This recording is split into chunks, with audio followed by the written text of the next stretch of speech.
Okay. Quite good. So like literally half the year.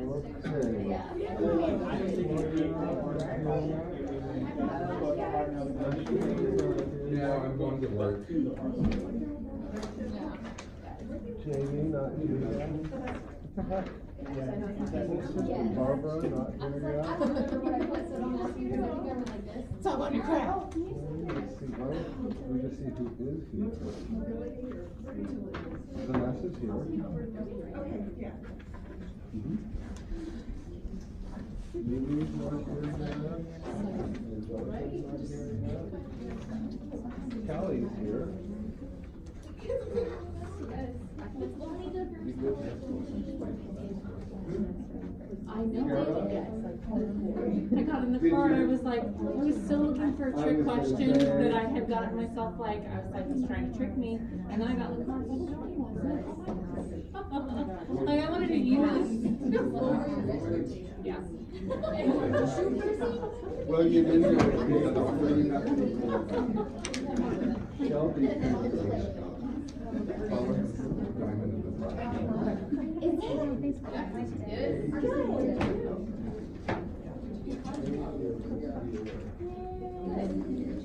Very good.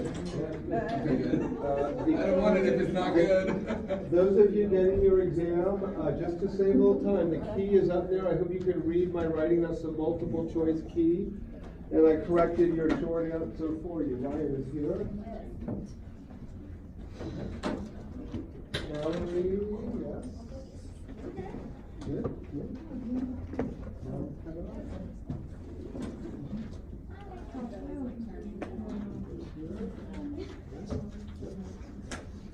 Caitlin is here yet? Caitlin is here yet?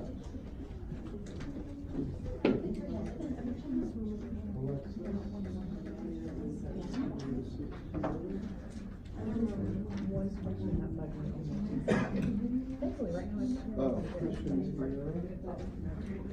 I swear I just saw Lisa. Oh.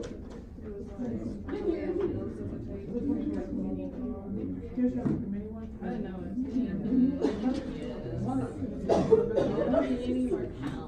I have too many already.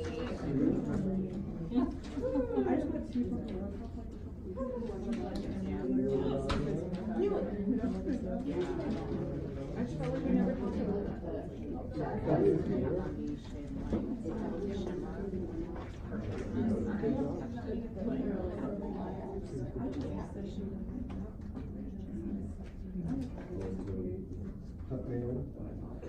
Let's start saying it that way.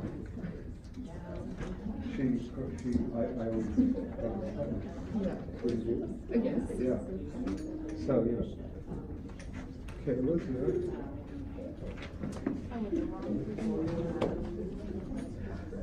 On the decimal. Jamie, yes. Barbara, yes. Yeah, I was I stared at that one for like a good couple minutes, like, okay. I'm on three.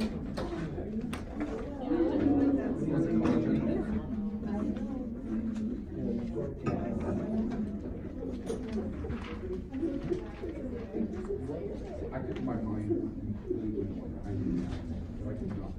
I know I'm doing this early. Kara, Alexis, Liliana here yet? Victoria just walked in. Jamie, not here yet. Alexis just walked in. Barbara here yet?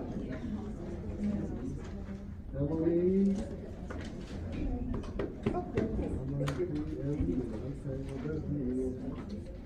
The key, for those of you just coming in or just in your exam, the key is on the little board there. Hopefully you can all read it. I did, I put A.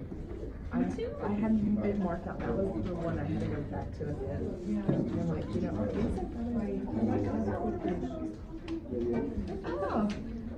oh, we're recessive. See that? Yeah, because this is You all one better from write. mom and one from dad. You know. You are. The multiple choice key is right there for you. Okay.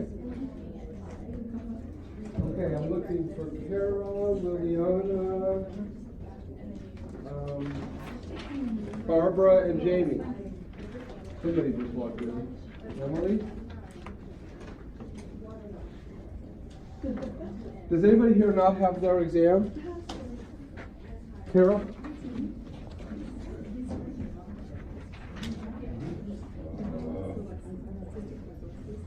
Is it 60?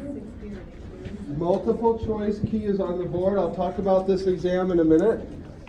I'm going to give you all just a few minutes to very quietly and very quickly make your corrections, or just record no photographs, but just record the key so you can go through your exams. Hopefully you all recorded your answers on the exam itself, which is yours, and that's your record of your multiple choice answers. I made any corrections that needed to be made on the short answer, and I'm going to go through some of the most commonly missed questions after I give you all a couple of minutes to check.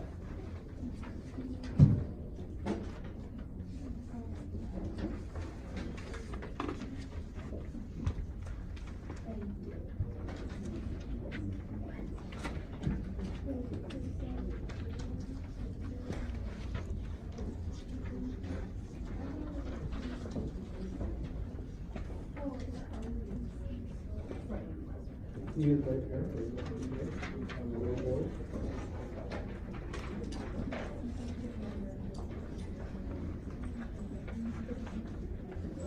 I'm going to give you all one more minute to get the key, make corrections.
There is the raw data for you all. The highest possible was 102. That's how many points were on the exam. I give you a percentage score out of 100, so the 2 points are kind of freebies.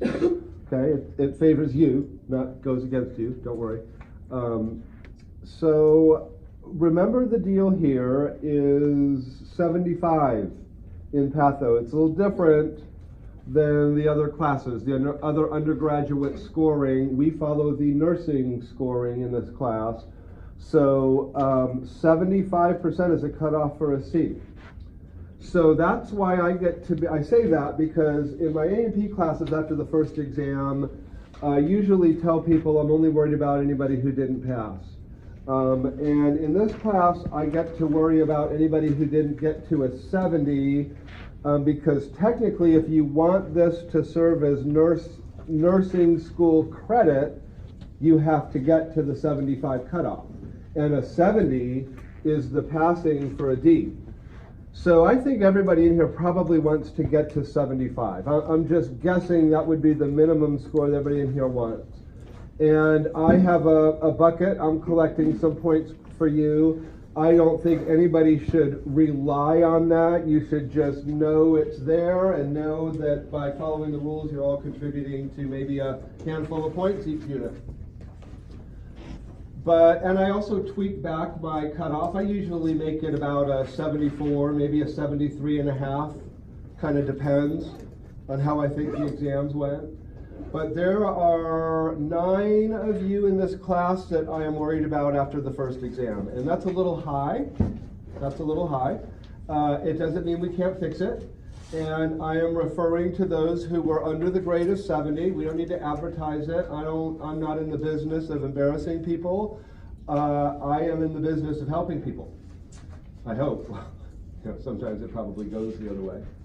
But I want those of you who did not get that score to feel free to come and see me and discuss it. I'm at my office at 5 o'clock Tuesdays and Thursdays, and I kind of keep that hour for my Patho students, because I think that's probably the most convenient hour of office time I can give my Patho students. Some of you may be like, okay, I've never really had an exam from this guy. I don't really, his handouts have so many initials. Okay, well, now that we've been through exam 1 and you have stayed the course, we got to figure it out if you're going to stay in the class, and I hope everybody does. But really, my message is I write my exams from my handouts, but a 5, 6, 7 page handout, which doesn't seem to be that long because it's one-sided, has a lot of initials in it, a lot of details, and a lot of little nitpicky memorization stuff that I'm not really trying to trick you with. I'm just asking questions from the handout and emphasizing the stuff that we talked about in class. So that secret is out. You want an open book test. My answer is always get the book in here. And that's what you do with this. This is a small book. It's a handout. Get it in there. And then I can't trick you. If I do once or twice, that's okay. That's a lot better than 19 times out of 41 or so multiple choice. I can't remember. I guess I had 46 on this exam. My exams are the same format and style every time. It's just a different unit, different information. But you can expect 45 or so multiple choice questions and 10 to 15 short answer points. Okay? If you struggled on this exam because you didn't study, well, then you don't really need to come and see me. You know the answer. But in Patho, that's way less commonly the problem than it is in A and P. A lot of people are in A and P and they think they're going to cruise. And then they got to get a reality check. In Patho, you've been through it, and you know a difficult science class takes some work. So if you didn't study, then fix that. Fix it. It has to be fixed. These next 2 units are harder. 2 and 3 are harder units. They're the shortest handouts. They're the hardest units. And then 4, 5, and 6, nothing in this class is easy, but they're much more manageable. Okay, once we get through 2 and 3, we're kind of, I don't know if it's going on the upswing or the downswing, however you want to look at it. It gets a little bit lighter, but we're not past 2 and 3 yet. So make the corrections now. If you can just show improvement on exam 2, that's a really good sign, because exam 2 I think is a lot harder than exam 1. Just because the unit is harder. Really nice job by a lot of you. So again, I'm talking to anybody that wants help, of course, but right now I want to talk mostly to those who didn't pass and want my help. And if you don't want my help, don't worry. I don't look to invade your privacy. I didn't want my teachers calling me. I won't call you. I'm telling you, my door is always open when I'm on campus. I am not the teacher that comes in and closes my door behind me in my office. It's open, and it's open for you. And if anybody else besides a student is in there talking to me, I will excuse them to talk to my students. So now that you know that about me, you may come to me anytime you want. But if I don't hear from you, I figure you're good with how things are going. I can be reached by email too. Active role, intervene on yourself, or if it's just, okay, I didn't study this unit because I thought he was full of something when he said it was a really tough exam, then fine, fix it, because the next exam is going to be the same. Average was about where it is, first exam, second and third exam. I like to see you all maybe mildly raise this, but my exam 4, 5, and 6 have been known to have averages in the 80 to 85 range. Okay, so that's what I mean, and you know what, part of that is students who are highly motivated to rally, because they're like, oh my God, there's only 3 exams left, I better get it together. Maybe that's the effect. But it really is a trend in my class. You've got to get your wheels on track before those units, but if you do, you will find that you're just managing this material a lot better.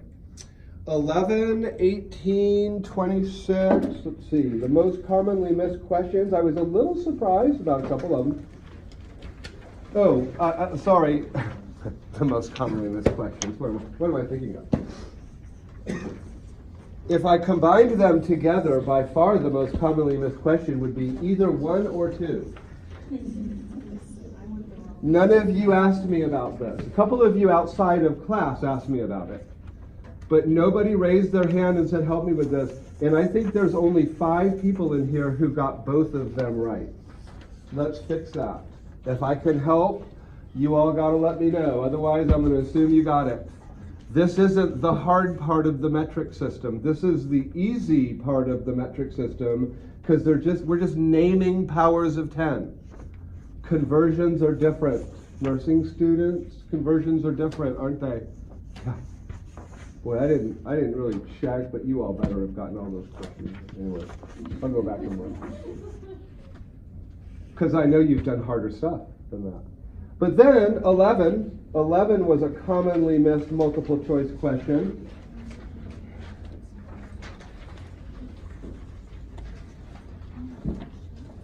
X chromosomes, or in boys, the XY chromosomes, are homologous chromosomes. They're the 2 that go together.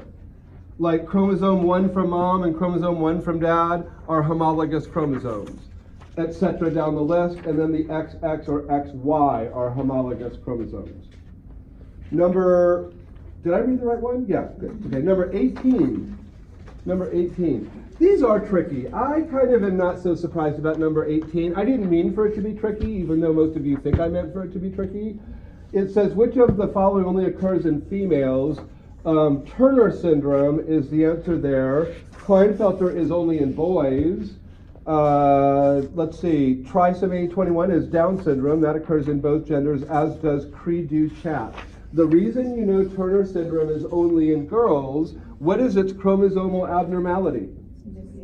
Missing an X. And so what's the one sex chromosome they have? 1X. So there's no boy chromosomes there anyway. In Klinefelter, what's the mistake? An extra X, but the Y is there. So anytime the Y is there, even if it's a genetic abnormality like in Klinefelter, it's going to be a boy. Remember, the Y chromosome's presence, it turns on boy parts at about 5 weeks of gestation, and that's about all the Y chromosome ever does. But if it's there, it will make that fetus a boy. Those are tough. Those genetics ones are not easy. There was another one in this list, 26. 26 was the most commonly missed multiple choice question. A female who is homozygous for an autosomal recessive trait has what chance of passing the gene on to the first daughter? The big key there is homozygous. What does that tell you about the 2 loci in this woman's chromosomes? They're the same. And I said they're the same for what? A recessive trait. So does she have any choice but to pass it on to all of her kids? So what does that sound like? 100% chance. The key there is that she is homozygous. Does she have the disease? She does. It's autosomal recessive. You need both chromosomes. So this is someone who has an autosomal recessive disease, is by definition passing one chromosome with the mutation onto her kid. And 34. Yeah, hard concept. Tissue fluid movement. This stuff is hard. It says all of the following are associated with tissue edema except. Now hopefully you all quickly crossed off C and D because they were right in your handout associated with tissue edema. Literally. And maybe even one of, I think B was too. So if you at least were that quick, you could go to A and E and figure it out. Increased plasma osmotic pressure. Does the blood have a high or low concentration of solute in that statement? High. What's that going to do to the water in the tissues? Pull it in, attract it in. In fact, that's the only one on there that's not going to cause edema. It's going to actually have the opposite effect. It's drawing tissue, the fluid from the tissues into the blood. The question before it, you all did really well with on 33. I know some of you still struggled with that, but it didn't fall into the most commonly missed questions, which again, that concept I know you struggle with until it finally just catches in your brain and you start to see fluid move. Yeah? Okay, this has to do with edema, but but maybe this will help me understand it better. Today at work, one of my residents had really bad edema in his legs, and we got him compression stockings. So I applied them, and 10 minutes later, he pressed his call light and went in, and the swelling went to his arms, and then he had weeping edema from his arms. So why? Can you kind of explain that? Well, what you were doing is squeezing the edema from one part of the body to the next. So. And what those compression hose. Why did the doctor prescribe compression stockings then? Well, because compression stockings oftentimes work to get the fluid out of the lower extremities where we're worried about possible varicosities, veins exploding, ulcers forming. So one thing is to at least keep it moving. If you can't get the fluid off them, keep it moving. But what do compression hose add? What kind of pressure? Is it osmotic or is it hydrostatic? Hydrostatic. And would you consider it a tissue hydrostatic or a blood hydrostatic? What's really being squeezed? The tissues. So what the compression hose are trying to do is literally push fluid out of the tissues back into the blood.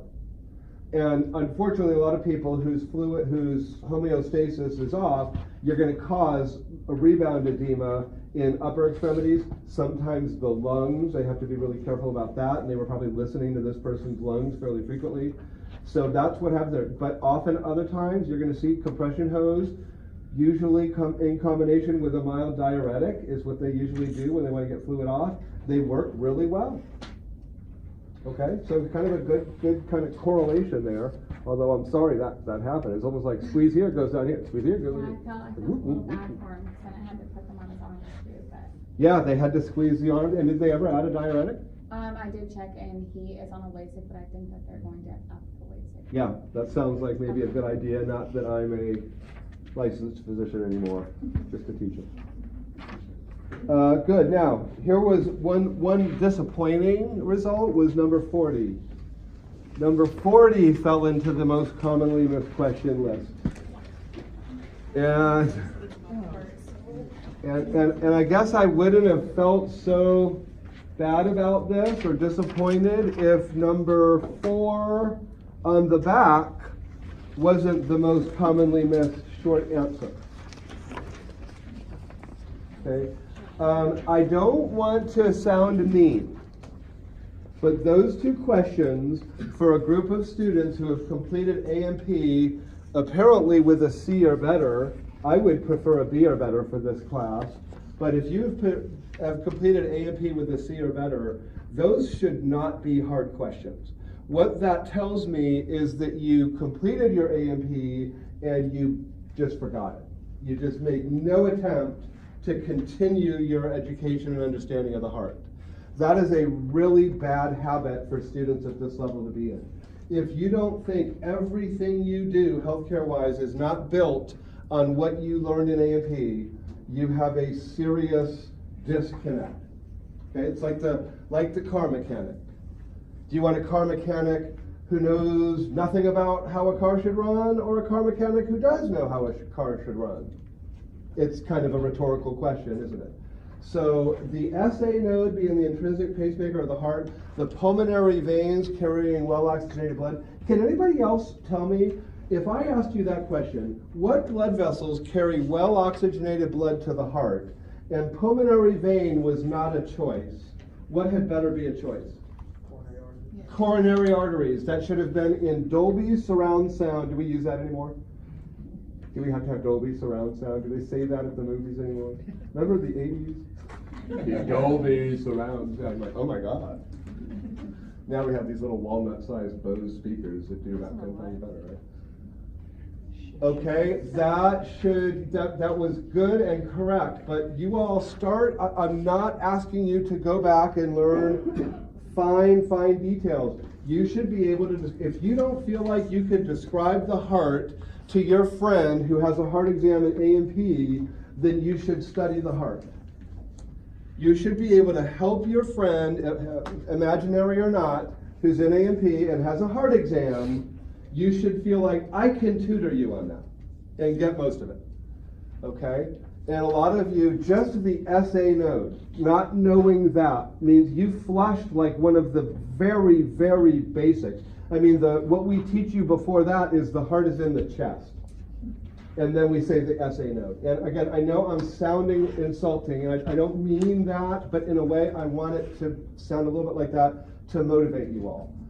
You're going to be healthcare professionals. You can't blow off what you learn in A&P, and if you still think you're going to take shortcuts, he doesn't know, I'll get by, I'll pass the exams I need and get the job I need. I'm sorry, but I worked in the field long enough to see people like that. It catches up with them before you have a job. You lose your academic spot when they realize you don't really know diddly.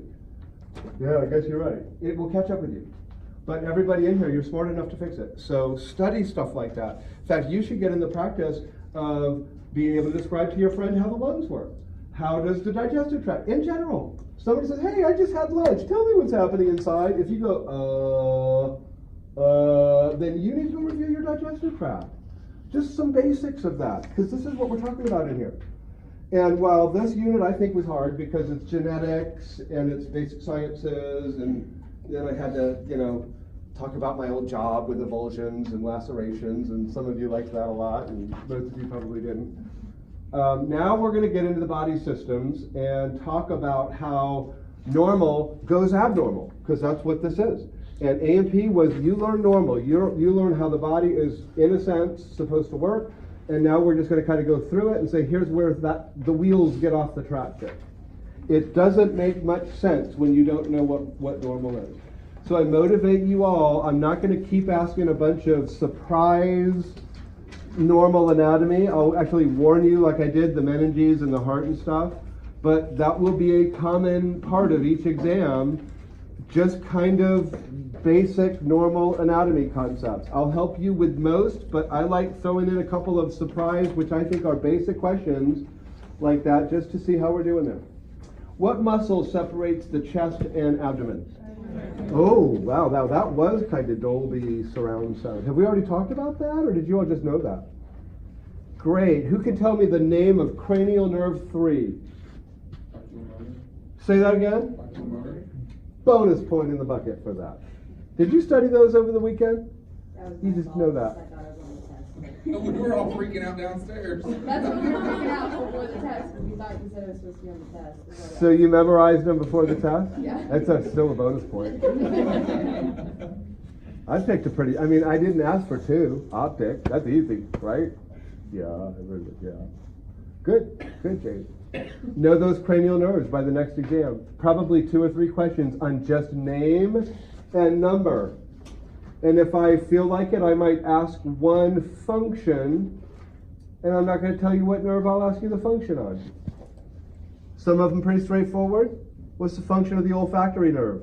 No. Good. Optic nerve? Great. Glossopharyngeal? That's not bad. Taste, swallowing, salivating. What controls tongue movements? Hypoglossal. Good. Okay, so y'all have a little bit of a head start. Isn't this fun going back to A&P? You're like, oh my God, I get to do this again. I know. Ooh, tough crowd tonight. All right, maybe not. Let's do unit 2, and let's start with, please go through your exams, make sure I counted them up right. Multiple choice are worth 2. Short answers are worth 1, and it was a 102-point exam. I will get your grades in gradebook next week. That should not be relevant right now, but I'll do it next week. The school is kind of forcing my hand, yeah. I do, don't I? So we went into that exam with, do you all remember how many points we had in the bucket? Don't lie. Don't lie, okay. Okay, and I had 3. I had 3 going into the exam, and then Monica had an extra copy of the handout for someone tonight. That's like a one-timer, and James knew the name of cranial nerve 3, so I think that I like nice round numbers. I want to just offer you up a teensy-weensy bit of a warning. My A&P classes, their bucket has been suspended. Because of some of the things they've done. And they aren't direct violations of the rule, but that we've had to have a little talk, and their bucket, which actually was doing really nicely at 6 points, has been suspended. So And I'm actually thinking about taking a couple of points out of it. So I want you to know I'm serious about doing that. I mean, the minute I see a cell phone in this room, it's 0 for the rest of the semester. Okay, and while this class has given me no reason to think we need to have this discussion, since it happened in A&P and they're already freaking out about losing 6 points, this will get to a point, I hope, that probably 4 or 5 of you will get to the next letter grade, thanks to the bucket. Okay, so let's protect it. So this is just like a total, you're not adding that to? No, I'm not. I'm gonna hold this separate. Okay, you just add it to like the lowest score at the end of the semester, or does it go in as a score? As a pile. So if your exams, let's see, if you want an A in this class, you need to get 540 points out of 600. And if there's 15 points in the bucket, and you have 525 points on your exams, I put that 15 on top. Guess how many you got? 540, magic number. See how that works? So I just add it to the total at the end. I like keeping it under my control until the end. Okay? It doesn't go in gradebook. Dean doesn't even know about it. It's our secret. Okay? I think we promised to do microbiology first. Wasn't that what we were planning to do last Thursday? And the weather got in the way? Okay. Do you all count the pages of your handouts when you get them? Yeah. Okay, well, I'm just going to tell you right now, I apologize for the Unit 6 handout. It's long. But what have I already told you about Unit 6? Very manageable. This, I think, is the shortest handout of the semester. And I think last semester this was my lowest grade average on the exam. So don't be fooled into thinking this is simple. Guess why? What are we talking about? Immune system. The immune system, to me, has become almost harder than the nervous system because of how much we've learned about our immune system that we didn't know back when I was even in graduate school. Okay, so we learn a lot more every day about the immune system. Let's learn a little bit about the little boogers that try to attack our immune system and that our immune system are supposed to protect us against. I know I have a slight majority of you in here who have taken micro. Don't worry if you have not taken micro. This class is designed to be fair for those who haven't taken micro. But you got to learn a little micro. And for we learn the other night that some of the micro graduates didn't exactly score an A on our little oral exam in class. Okay, so but those of you who've taken micro, you will remember this as you study it as, oh, okay, this is pretty basic overall stuff. First, we've already done this. Prokaryotes versus eukaryotes, membrane-bound organelles, big deal, big whoop. Bacteria, however, you might want to remember, are the simplest, physically speaking, the simplest life forms on the planet. They are one cell big, and their cells aren't very complex. And yet, some bacteria, once they infect you, have you all ever heard of dysentery? What does that make you think of? What is it? Watery, profuse, constant, all day, the kind of diarrhea that could dehydrate you literally to death. Okay? Caused by, in most cases, a bacteria named Shigella. And guess how many of them need to get in you for you to possibly die from profuse watery diarrhea? It's not one, but it's close. It's like 50. And that is a tiny, tiny number. If you eat a piece of lettuce infected by salmonella, a bite right through the colony of salmonella, how many salmonella do you think you just ate? Millions. Millions. And for salmonella, they need about 1 million to get in you to cause you diarrhea. You hear about salmonella disease? Yeah. So that happens to people. Shigella, 50 could do that. Of these prokaryotes, they're like 1/10 the size of all my cells. So they're amazing creatures in some cases. Okay, the 4 microorganism categories in overall are bacteria, virus, fungus, and what I now like to call protist. I'm still calling them parasites, but I'm going to give you protist as that 4th category. It's protozoan, protist, they're the same thing. They include worms and parasites. I have parasites include worms and protozoa. That's old school. The new school is protists include worms and parasites. It's kind of weird. Okay? There is a fifth category called prions. Prions.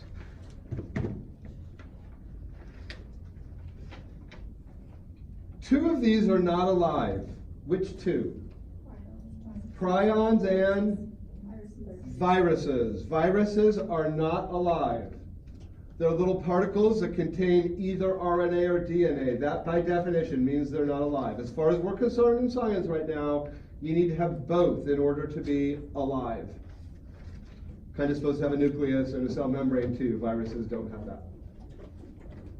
Okay? Prions, in addition to that, prions, we have no medicine for them. There's no treatment. The treatment is, we're rooting for you. That's the treatment. When you have to do an autopsy on somebody with a prion disease, you're supposed to get a specialist who comes in and dresses up in this like space suit who does the autopsy and then tells you the results of that autopsy. I'm glad I never got one of those. I wouldn't have liked it, even if I wasn't doing it. Mad cow disease would be an example of something that's caused by a prion. We'll talk about a few of them, but I want to emphasize the bacteria world first. Bacteria, man, I knew I'd do that. I forgot my, see, you all got me these great pens. Ooh, I left them up from last semester. Bacteria are categorized based on how they stain, their color and their shape. We do this special thing on them called a Gram stain. And in microbiology, you take it here, you'll get to do this a few times in the lab. You put a bunch of dyes and sequence on them, and one of the types of bacteria holds the original stain and stays purple. And they can either be shaped like a little purple sphere or a little purple rod. We call that Gram positive, when they hold the purple stain. The other type of bacteria lose the purple stain, and then we shoot some pink stuff in them just so we can see them, and they'll stain either like this, a pink sphere, or a pink rod. This is Gram negative. Excuse me. So if I just made this a little table, I have four category types here. I have a Gram positive coccus. I'll use a black marker now. Coccus is what we call this shape. Or a Gram positive rod. Sometimes you'll hear the term bacillus. Bacillus, rod and bacillus are the same. And over here I have a Gram negative coccus and a Gram negative rod or bacillus. And that's what my categories I've listed out here stand for. GPC is Gram positive coccus. GPR is Gram positive rod, etc., etc. You all should know for the rest of this semester that staph and strep, we call bacteria by two names, like Staphylococcus aureus. I'm only going to ask you all to know their first names. There may be a couple of special exceptions to that, but for now, if I say Staphylococcus, whether I'm talking about Staphylococcus aureus or Staphylococcus bovis, they're all the same category. They are Gram-positive cocci, as are Streptococcus. That's one thing about bacteria. If one staph is a Gram-positive coccus, all Staphylococci are Gram-positive coccus. No staph and strep are Gram-positive coccus. Absolutely know that Clostridium species, Clostridium, are Gram-positive rods. I will not hold you to know Bacillus and Listeria. Yeah. What did you just say? I'm sorry. Clostridium, you should know, is our gram-positive rod example. Don't worry about bacillus or listeria. A gram-negative coccus, you should be familiar with, is Neisseria. Neisseria. Here are a couple of members of the Neisseria family. Neisseria meningitidis. What does that cause? That's bacterial meningitis. Isn't that the one we all freak out about? This is the player. Can people die from that? Yeah. If you don't treat them, 50% of them will die. If you just say, I'm not going to treat you today, 50% of them will die. So that would be really mean and risky. Probably lose your job. What else? What's another Neisseria? Gonorrhea. Yep. A little different. Gram-negative rod. Gram-negative rod. This is one I asked the class the other day, and it didn't go too well. But let's absolutely know Escherichia coli. I'm giving you both of its names because we usually just call it E. coli. Know that that's a gram-negative rod. I might write Escherichia coli or E. coli. No, they're both the same thing. I won't make up another E word with coli to try to trick you. It's a pretty good idea though, isn't it? I'll do that this summer. Acid fast is a category of bacteria that stain a little bit different. So we need to use a different trick. And there's a really important family of bacteria that are acid fast staining. That is the Mycobacteria family. The Mycobacteria family includes tuberculosis and leprosy and that infection that your freshwater aquarium fish can get. It doesn't really harm humans, but Mycobacterium marinum. Mycobacteria, acid fast. I might just ask you a question on that categories. Like I'll give you one of those bacteria and give you these categories: gram-positive coccus, gram-positive rod, and you pick the right one for that bacteria. Or I might say an example of a gram-positive rod is blank, and I list a bunch of bacteria, be able to pick out the Clostridium one. What two diseases do you know that Clostridium? C. diff, good. What else? I was actually expecting two others, but good for you. Now chlamydia, good guess. Tetanus, and what's the opposite of tetanus? Botulism. Botulism. Are those all potentially fatal diseases?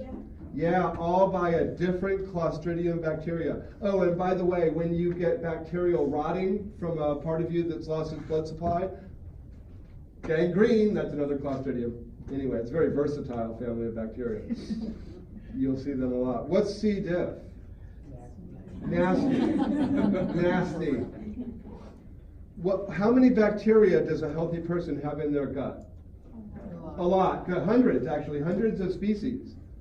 And then, but if I get like a brain infection, like I get meningitis, and it's bad, and they want to pump me full of antibiotics, and they overdo it a little bit to make sure enough gets through the blood-brain barrier to help my brain and my meningitis, they might be putting so much antibiotic in me, they're killing my normal gut flora.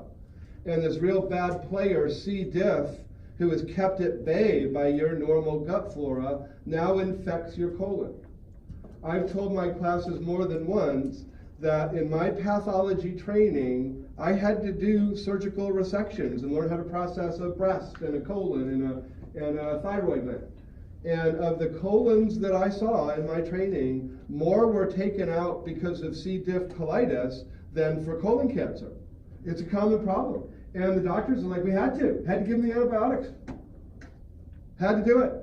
Colon, we cut that out, won't kill them. Meningitis, kill them. So what's their new fix for that? What they used to do is stop the antibiotics and give them Flagyl. You two are just dying over here. You're like, oh yeah, let me tell it. No, let me. What did they do now?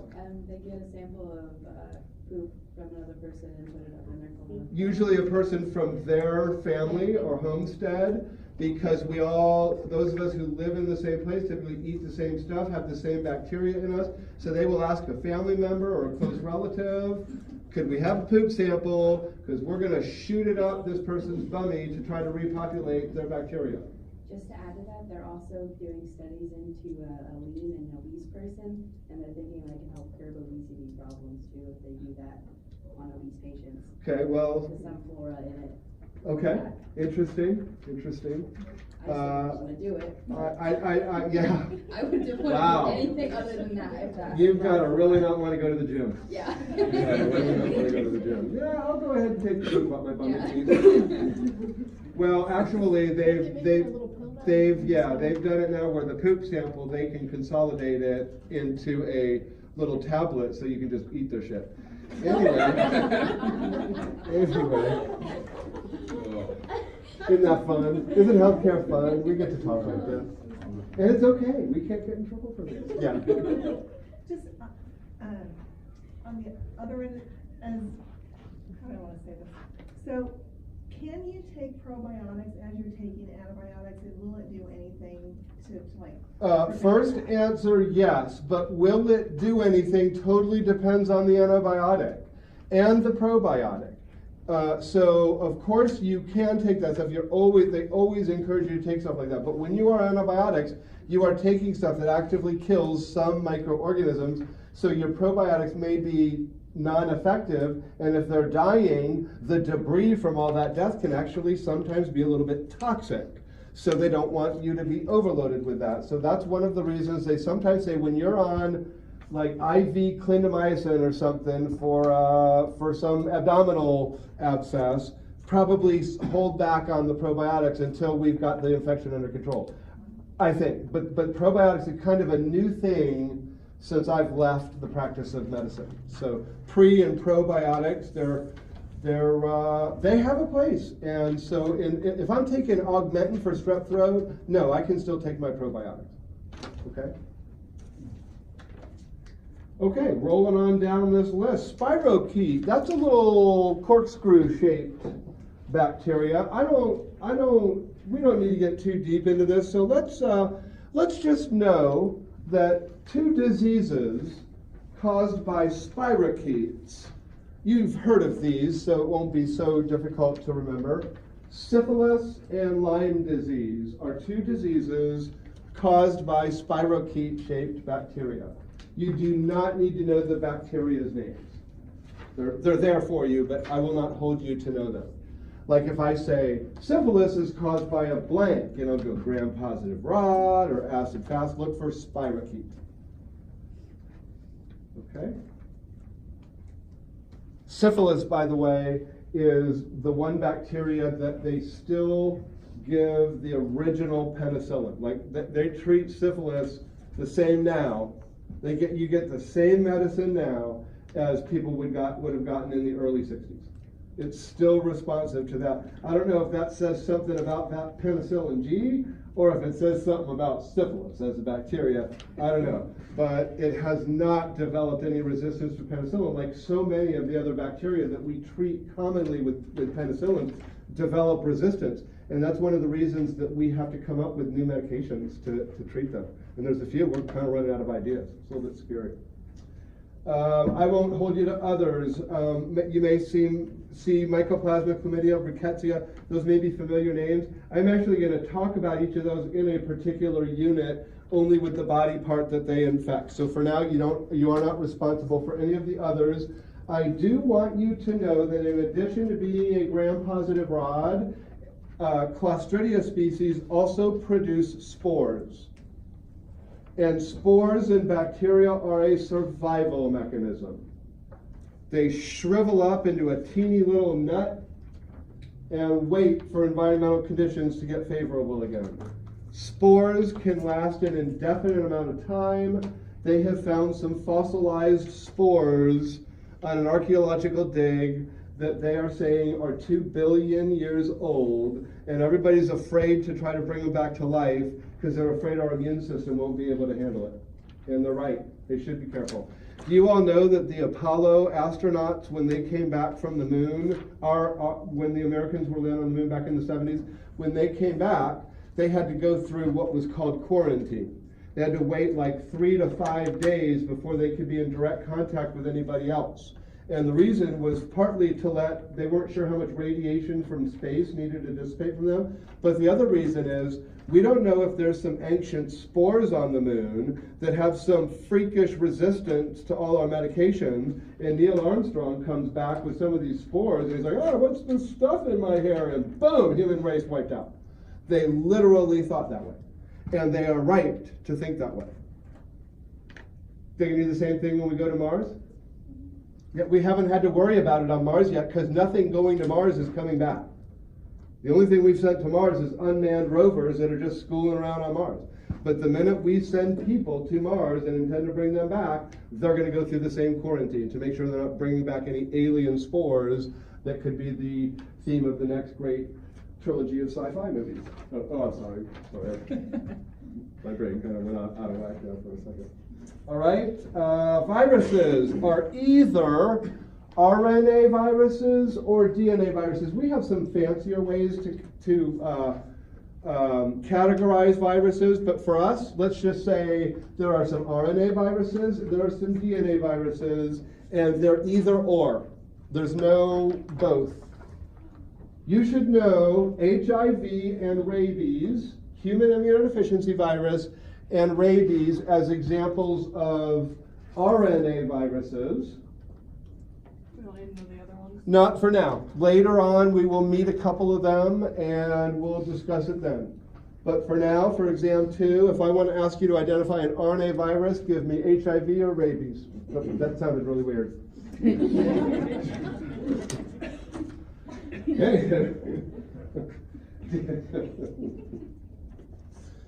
That's on tape too. It's fun. Fun with that. Awesome. Super stuff there. DNA virus examples. Let's pick 2 of these. Human papillomavirus. That's the one that we're looking for changes in the cervix when we do pap smears. But you know what? Human papillomavirus, also the cause of almost all infectious warts. Like even anybody who had a little wart on their finger that they got froze off when they were 6 years old, caused by another human papillomavirus. The 2 bad ones are the ones we're looking for changes in the cervix. Didn't they possibly find a cure for that? Some, yeah. They're very excited. They also found a cure for hepatitis C, right? How much does it cost? $1,000 a day for 90 days. Looks.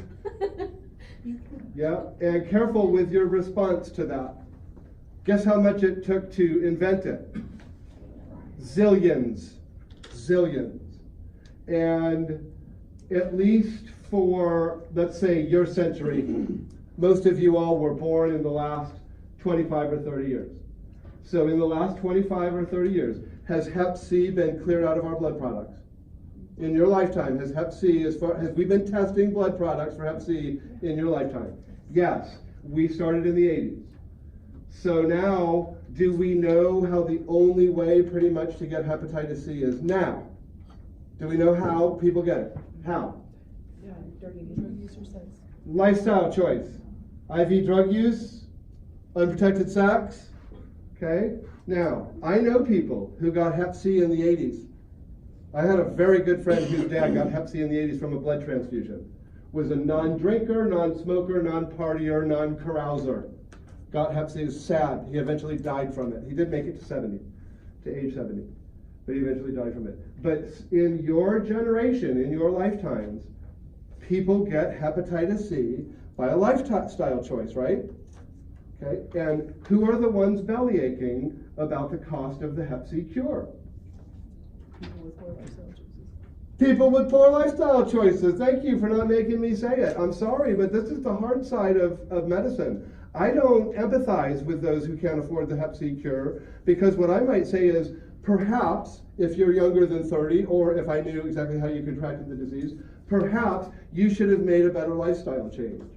I would have rather that zillion, personally, this is a personal opinion, I would have rather that zillions of dollars to come up with that cure for Hep C would go to cystic fibrosis research.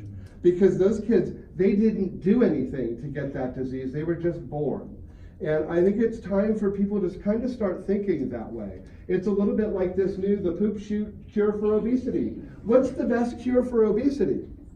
A good diet and a great exercise program or an activity program, right? You all know that. So, but we got to try to make it easier. And a lot of the easier methods, did they turn out to be really bad and cause people heart attacks and dehydration to the point of almost dying? Yeah, so go with what science tells you to do. Anyway, you all are going to be confronted with this, and we get to talk about this a little bit as we move forward, but I get it. If you know somebody who's infected with Hep C and there's a cure that's out of their cost range and their insurance won't pay for it, that is sad. The cost will come down as the demand increases for it. But think about this. I mean, a lot of those people, who are the most of the people who are on dialysis? What is the issue that has brought most people to dialysis? Two things. Diabetes and hypertension. Okay? Is it well-controlled diabetes and hypertension or poorly controlled diabetes and hypertension? Do we know how to well control diabetes and hypertension? Is it easy with diabetes? No, it's not. But do we know how to do it? So when people bellyache about being on dialysis because they didn't take their high blood pressure medications or because they didn't really care to follow the diabetic diet, it's kind of hard for me to empathize. And that's probably why I belonged in pathology. But I think that is something for everybody in healthcare. This is where healthcare is going. It's starting to go to, do you think smokers should pay more for health insurance? Are they more likely to go to the doctor? So it's easy for you all to say, you all are definitely the anti-smoker generation. My parents' generation, 80% of them smoked. Because it was the thing to do. Thing to do is just kill yourself slowly, I guess. Okay? And your generation, you all are like the anti-smoking generation. If you do smoke, you hide it from everybody. Okay? You know it's bad, and you think people who smoke should pay higher into health insurance. Should people who drink pay higher into health insurance? No. I know, now you're like, no way, man, I'm going out tomorrow night. I don't want to pay higher. How about people who don't take their blood pressure medication daily? Should they pay higher? How about people who don't manage their diabetes? We can measure that with hemoglobin A1C now. Okay, so there's a lot of arguments you could make. If smokers should pay higher into health insurance, there's a lot of other people that should probably pay higher into. And by the way, guess what smokers say? Yeah, we should pay higher into health insurance. Yeah, we should pay a lot more into health insurance. They're the ones that are okay with it. Just get them another cigarette and they're okay with it. It's cool, I'm okay with that. Anyway, this is probably more stuff for your sociology classes or your medical ethics classes. That's fun to talk about. Let's roll down did I get HPV and did I include herpes viruses in that? The herpes viruses are a big, say again? Yes, HPV and herpes viruses, those are our two examples of DNA viruses. You all may not know this, and we'll learn this as we go on, but it's not just herpes simplex. It's the chickenpox virus. It's Epstein-Barr virus, the one that causes mononucleosis. There's a big family within the herpes viruses, and they are all DNA viruses. So do you not want us to memorize that? Don't worry about Hep B and C. We'll talk about them in the digestive tract. Everybody getting that down. HIV and rabies, HPV and herpes are our RNA and DNA examples respectively. Yeah? Will it just be herpes viruses, or will you ask us to name specific? If I name one specific, I'll probably say herpes simplex virus, so it'll be obvious, until we learn those other names. Fungi. That's plural for fungus. I wasn't describing myself. It's Valentine's Day, and it just so happened that we're bringing our study rooms have been pilfered for A&P. A lot of people are taking models, unfortunately. And so we're moving them all to the library. And you're going to have to check out models if you're an A&P to see them. But the heart had been taken, so we had to donate one out of our lab, and I offered to walk it over, and it just by coincidence, I offered to do it today. However, so I'm walking across campus this afternoon, carrying a heart model, and everybody's like, oh, that's a cute idea. Like what? Like, oh, is that a costume? Is that an outfit? Who's the lucky gal? Like, oh, it's Valentine's Day. It looks like I was just hanging at the library. Just so happened. Okay, fungi can be molds, yeasts, or both.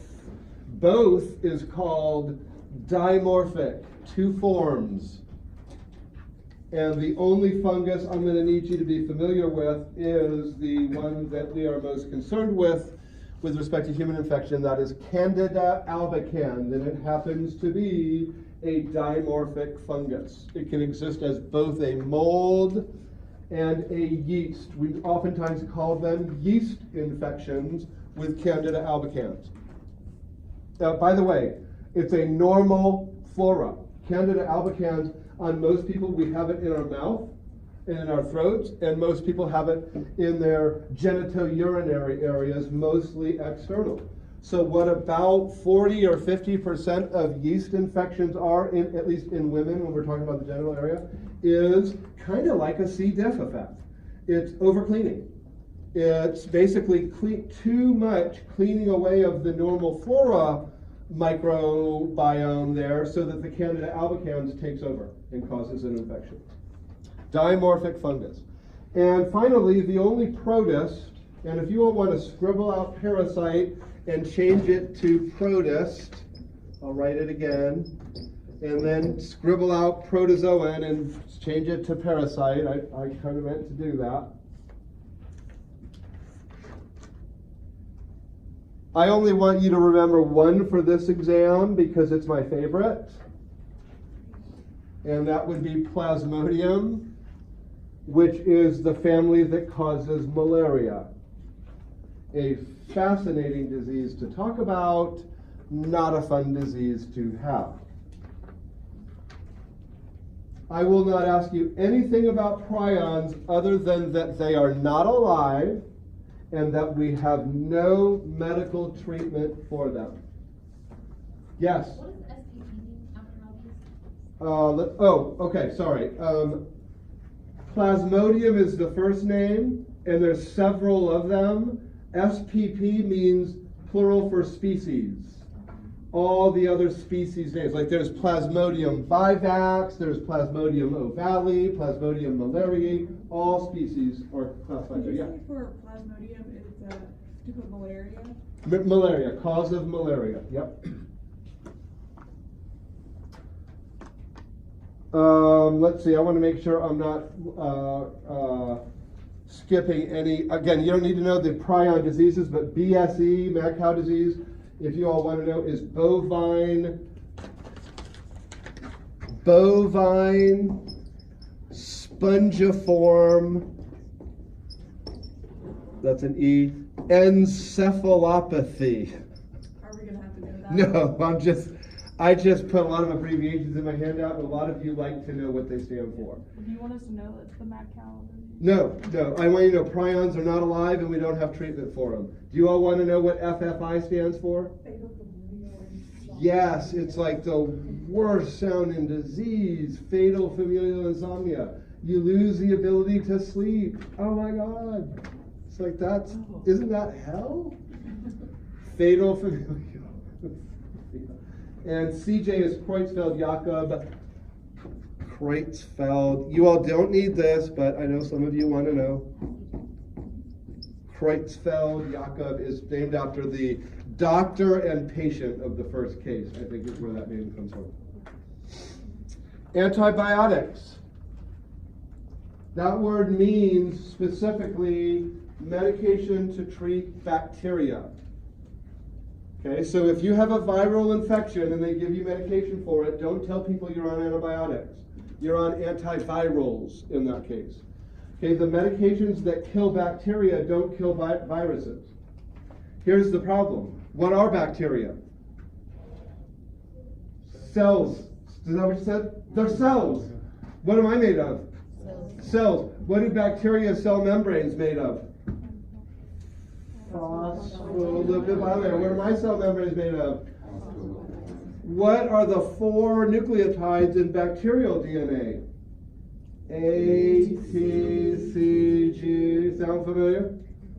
And we make our proteins on ribosomes, and we make them from amino acids, and we use electron transport chain to make ATP. There aren't a whole lot of differences between a simple, plain little bacterial prokaryotic cell and my fancy eukaryotic cells. But, so when they're in me, and I want to give myself some medication to kill them, there's going to be some collateral damage, okay? Part of me is going to hurt as a result of taking medication that kill another organic creature. And that's where side effects come from. But I want to focus on their method of attack. How do these things work? And I've got 5 classes there. First, the cell wall synthesis inhibitors. These are medications that block cell wall making. Our cells don't make cell walls, bacteria do. So this is one distinctive feature on a bacteria I can attack. Cell wall synthesis inhibitors, that I want you to know all 3 of those. I won't bury you on the other categories, but you should know penicillin, cephalosporin, and vancomycin. Is penicillin allergy pretty common? Yeah. So what do we give them? We usually give them, no, that's not the penicillin. So if they've got a penicillin allergy, we usually go to a cephalosporin. And what's the problem with them?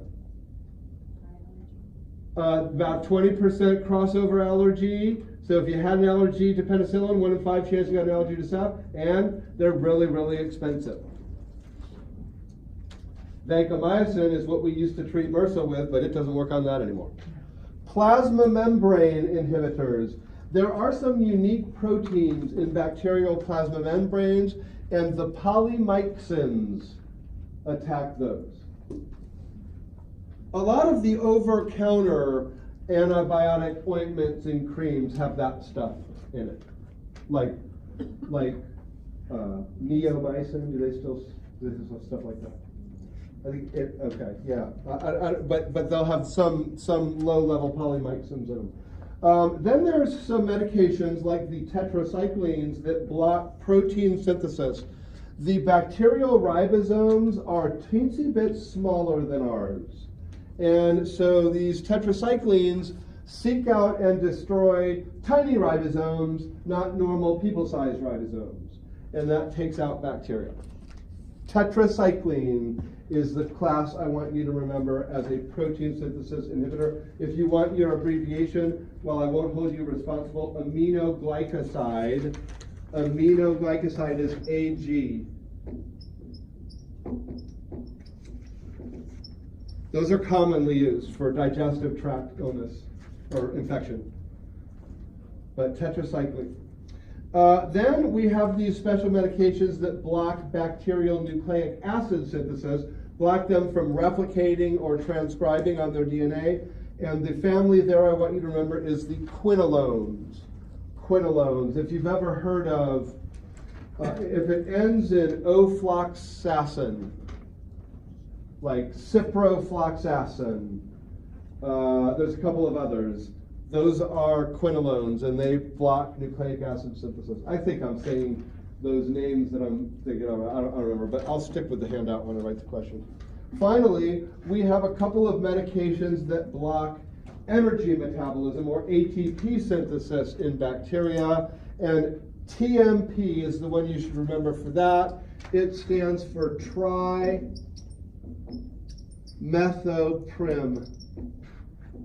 Trimethoprim.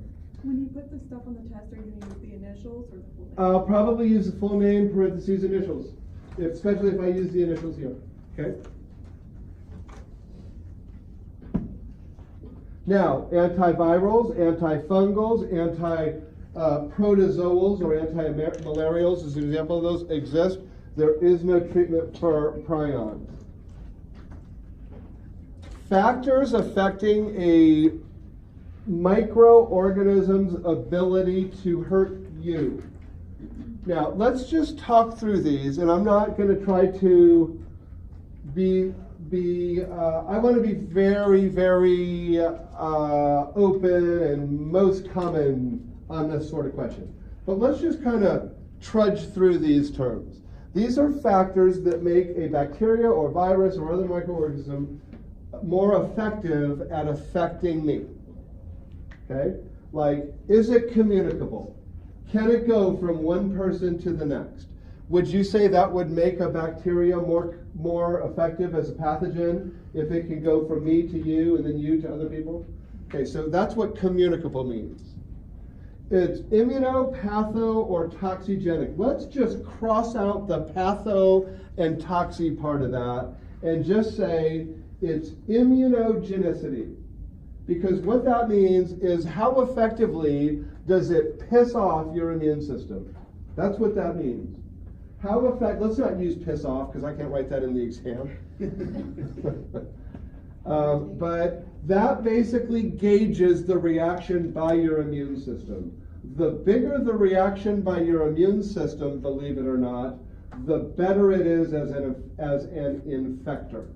You might think the opposite because your immune system will really get it. But no, the bigger the reaction, the more immunotoxic it is, the more infectious it is. MOA, don't worry about infectivity. MOA. MOA. Huh. I thought that was something else. I think I might have typoed that. What does MOA stand for? Anybody know?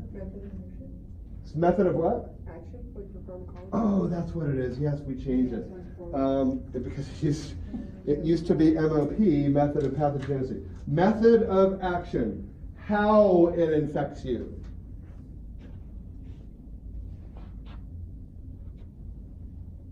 Portal of entry. How it gets in you.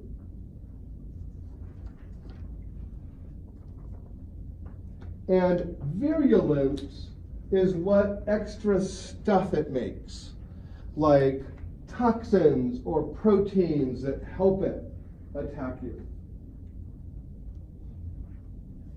What did you say for method of action again? Method of action, how it infects. Does it just bind to your epithelium or does it actually invade your tissues? And can you repeat virulence one more time? Virulence. Extra stuff that microorganisms make, like toxins or proteins that also help it infect. Right? Okay. At portal of entry, for those of you wondering, some of them you get in a respiratory, some of you get through a skin infection, some you eat and it's a digestive tract infection. Okay.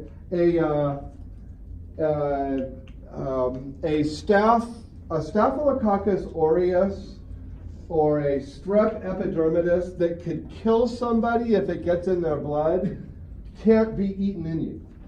I mean, there are people that die of endocarditis by a streptococcal bacteria that got into their blood because they had a tooth procedure and they didn't prophylax antibiotic.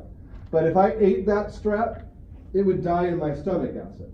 So these bacteria that get you, they need to be delivered into your system in the way that they typically do, or they won't be infectious at all.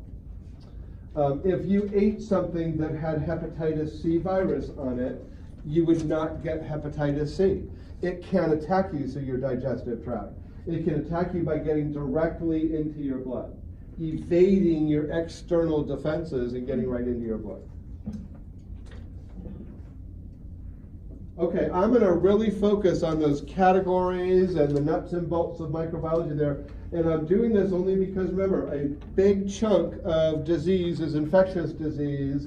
And in each unit, we're going to talk a little bit about infectious disease. So I want some of these bugs to be familiar. When we need to add bugs, we will. We won't add a lot. Let's talk about a few let's go to the beginning of the handout then and see what we can get done by 7:25 or so and move on with our lives.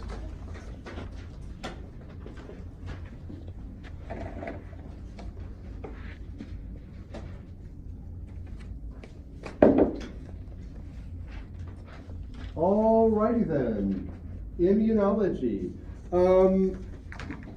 Antigen versus antibody. This should be review from AMP, and I'm not there in the handout yet, I know, but antigen, I usually abbreviate it this way. This is a little identifying marker on everything, literally everything. It doesn't even have to be alive to have an antigen. Well, I guess everything is a little heavy. Everything organic has an antigen. And your body looks for these. What are self-antigens? As me. Good. Yeah, that's what identifies stuff as you. I belong here. I was made here. I'm supposed to be here. Supposed to be here, you know. That's kind of what self-antigens tell my immune system. Because what does my immune system try to do to everything other than self-antigens? Kill it, remove it, get rid of it. It doesn't belong here. Okay, it's a really important concept to understand antigen. And then antibody, which unfortunately sounds a lot like it, antibody, what are these? They fight off, well, they fight off. I think white cells fight off, but are these a product of white cells? Specifically, what kind of white cell? Did you say B cells, Monica? Good. And what are they made of? More specific than protein? Amino acids? Good. Like, oh my God, you're not going to make us answer that. We're just having fun. These are proteins made by your B cells. That's a very important subpopulation of your white cells. And what I call them is little protein weapons. They help identify these that don't belong and make it easier for your body to kill that stuff. Like, is a hepatitis C antigen supposed to be in me? No. It's a, some of you are looking like, I don't know, what do you do on the weekend? Come on. I write patho exams. It's a lifestyle choice. If the hepatitis C antigen was in me, I'm supposed to have cells that recognize it, alert my immune system, and a bunch of B cells that churn out this stuff, circulate it through my blood so all those antibodies can find everything in me with that hepatitis C antigen on it, glob it up and kill it. That's how it's supposed to work. Emily? Is that what they're looking for in a titer? Yes, exactly. Now, how many B cells do I want to be making antibodies? 1 or tons? Tons. But I might not have had Hep C in me yesterday, and I might not have ever had Hep C my whole life until just today when we're talking about it in class. And it's going to go away after class too, by the way. But I might have never had it or been exposed to it before. So my bored old B cell that fights hepatitis C is like, I wonder if I'll ever get any action. I'm only specific for hepatitis C, and I've been waiting for hepatitis C. And it's just one cell left. Just, we never use you, we only need one copy of you. But then, I make a lifestyle choice, and boom, there's hepatitis C antigens in my body. What does this cell do first? Begins with an M. I was looking for mitosis, but multiplies close enough. And it multiplies again and again and again. That is called a clone. And we're going to see this word again in our next lecture. The word clone is when you have a specific antigen in you that isn't supposed to be there. Your white cells that fight it are the ones that are mitosising, not all the other white cells. So when this happens to me, my hepatitis B cell, which also hopefully has been bored for my whole life, it doesn't do anything to a hepatitis C antigen. It's like, ooh, what's that? No, that's not me. Oh. It doesn't even do mitosis once. It's like, good luck, go get them. That's the only cell that does it. And that's a really important, Emily asked about titers. It is easier for me, in most cases, to find antibodies in your system than actual viruses. So when we have somebody we think might have a viral infection, what we do is we draw their blood and we do antibody titers. And if their antibody titers are really, really high, we know that their immune system at least thinks it's fighting a lot of that virus. So that's how we make the diagnosis and assess, and we even assess treatment that way. Once we start treating them, take titers again another week, hopefully they're coming down. So really important, right now I just want to distinguish antigen from antibody. let's roll through our first two lines and then we'll call it a night. Innate and adaptive immunity, one of them is just kind of automatic. You're born with it, it doesn't really change. You have a first line and a second line of innate immunity. The first line is the barriers, like stomach acid, skin, saliva has a little bit of antibacterial enzyme stuff in it. The normal flora in your poop chute counts as your barrier defense. Okay? Stuff that invading bacteria need to get through to even think about getting inside you. But then your second line, which we usually just call inflammation, is your cells. But they're not specific. They're the kind of cells that are like, I'll kill anything. Splinter, bacteria, piece of food that got stuck in because whatever. I'll kill anything. Anything's not supposed to be outcome. Neutrophils, eosinophils, you all remember cells like that. We'll learn their names here in a minute, or review their names here in a minute. They're non-specific cellular defenses. The third line of defense is your adaptive immunity. This is the immunity that gets better each time it fights its enemy. And in a lot of cases, we make the first time it fights its enemy a vaccination. In fact, that's what vaccinations are, scrimmage games for certain microorganisms. How many of you were vaccinated for chickenpox? Okay, we're getting to about half of my classes now. And the rest of us, how did we get immune to chickenpox? We got it. We got it. So, but see, there's a difference there. This is a good topic to kind of compare. I'm immune to chickenpox. As long as my immune system is healthy, I'm immune to chickenpox. But I got it as a little kid. I don't even remember it. I just told I got it. I got held out of school for a few days with a rash, and everybody else had chickenpox, so I guess it was chickenpox. So I got it. But my immune system, eventually, the first time I got exposed to that virus, my immune system was a bunch of baby white cells that were like, oh my God, that virus is icky. I don't want to touch it. So the virus was kind of winning the first couple of days of the battle. But then my white cells are like, oh, okay, well, we're supposed to kill this. So they do. And the viruses that are left went, oh, and they ran into a nerve cell and they hid. Like, oh my God, did you see the size of those white cells? And they still live in me today.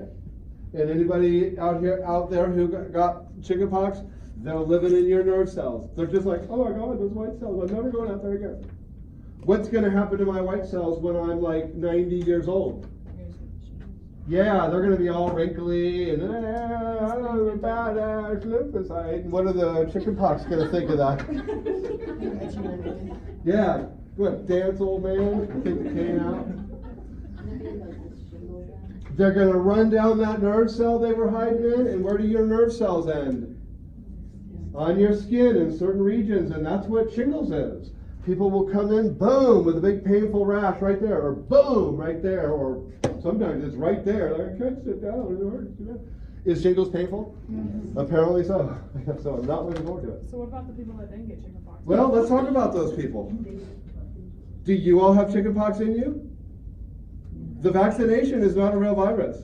It's a pretend virus to get your chickenpox white cells practice killing it. So in case they ever do see the virus, it never gets in you. So the virus never got in those of you who got vaccinated. So when your immune system's weak, and your immune system is good enough to keep it out. Look at us. You never got by us. Woo-hoo! We're the next generation of immune system against chickenpox. Vaccination generation, baby. So when you all get to turn 80, what are you going to get? Chickenpox. And about a month later, what are you going to get? Shingles. Have fun with that. Have fun with that.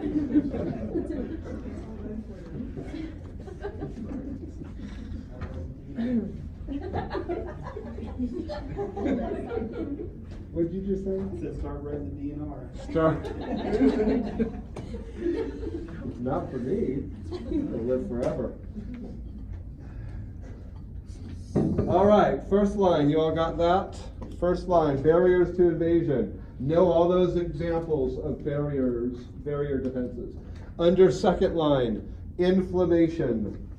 These are the non-specific cell defenses. Your white cells, they're white cells, but they're non-specific white cells. These are all of your white cells except your lymphocytes. And what are the two kinds of lymphocytes? B cells and T cells. So those are separate. Those are third line. They're like the special forces. Let's not talk about them until next week. Let's just talk about our second line non-specific ones. Like the phils, neutrophils, eosinophils, basophils.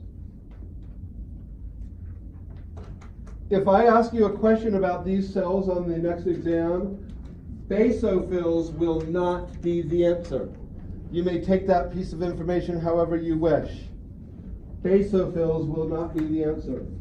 Neutrophils and eosinophils, you should know all those characteristics, but again, that should be kind of review. They are non-specific, neutrophils are non-specific, they're multi-lobed phagocytes, and they are involved in pus reactions. Whether they're teeny-weeny little pus reactions like a zit, or a big gigundous abscess full of pus, typically that is a neutrophil battle. And by the way, the neutrophils they die in their battles. They become part of the pus. It's like a kamikaze mission. They take one for the team. It's okay, we'll make more. Where are all these made? These cells? In the bone marrow. Bone marrow. All of your blood cells, red cells, white cells, platelets. Whether I'm talking specific or non-specific, they're all made in the bone marrow. When people lose their bone marrow, they have problems transporting oxygen. That's red cell issues. They get lots of infections. That's white cell issues. And they have bleeding disorders. That's platelet issues. I've just described your typical leukemia patient or chemotherapy patient. And you got to watch out for all of that in both populations because their bone marrow may be weak. Eosinophils, the only difference here is they're bilobed, and we typically see them in parasite or allergy reactions that are kind of non-pus forming. Mast cells. Mast cells. You should know all 5 of the things that mast cells secrete. You recognize one of them. That is histamine. What do you take to block that? An antihistamine, yeah. Histamines make your capillaries really leaky so fluid gets out of them. Thus all the running and wheezing and eye watering. You're just like emanating fluid because your capillaries are so weak, leaky. But these other 4 things are all in initials, so let's hash these out for you. Chemotactic factors. Chemotactic factors. These attract other immune cells to the site of trouble. Chemotactic factors. Leukotrienes. Leukotrienes.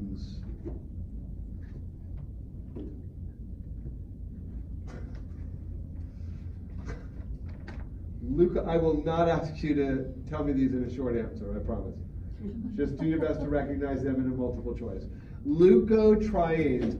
These are also capillary dilators, and they make capillaries more permeable and leaky. Prostaglandins. Prostaglandins. These are pain modulators. They cause a little bit of pain and discomfort, so you know something's wrong in that area. In fact, mild prostaglandin reactions is what ibuprofen was designed to treat. And in my book, pretty effective.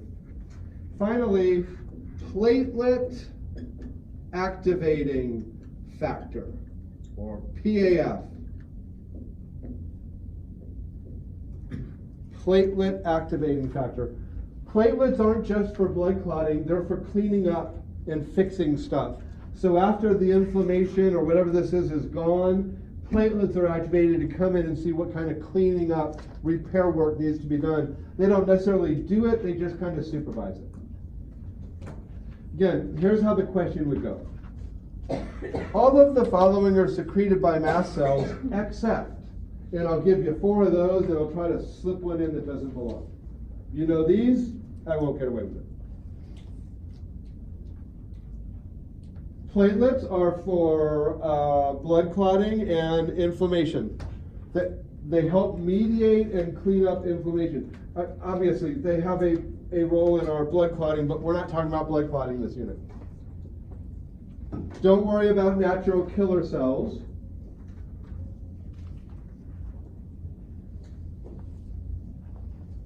You may cross that whole line out on natural killer cells. I won't ask you. If you see natural killer cell as a choice in one of my questions on Unit 2, it's not the answer. Just a filler. Just a filler. Monocytes. These are blood phagocytes that eventually go to the tissues and become macrophages. Macrophage is a big eater. It's literally what its name means. Big eater. And what they do is they phagocytize stuff, and they are, you will see, we'll do this diagram next week, they are the link between the non-specific second line of defense and the specific third line of defense. It's like they're almost the only ones allowed to talk to certain lymphocytes, the macrophages are. Okay? And that takes us up to, I think, a pretty decent stopping point. Questions?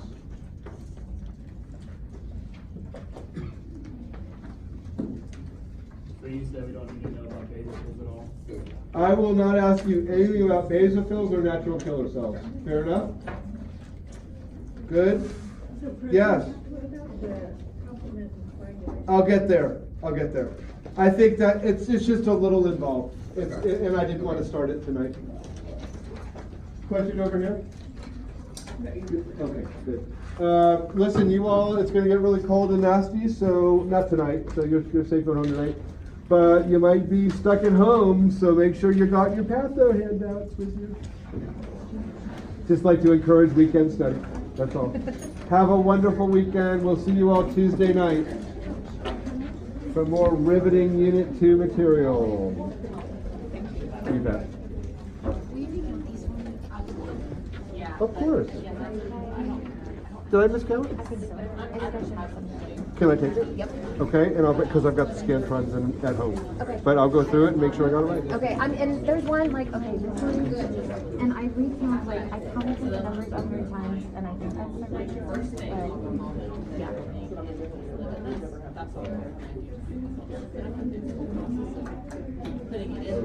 It is. Okay. So we'll just make sure that, I have your Scantron, so we'll just make sure. I promise any mistake we'll get to the bottom of it. Thanks, Ryan.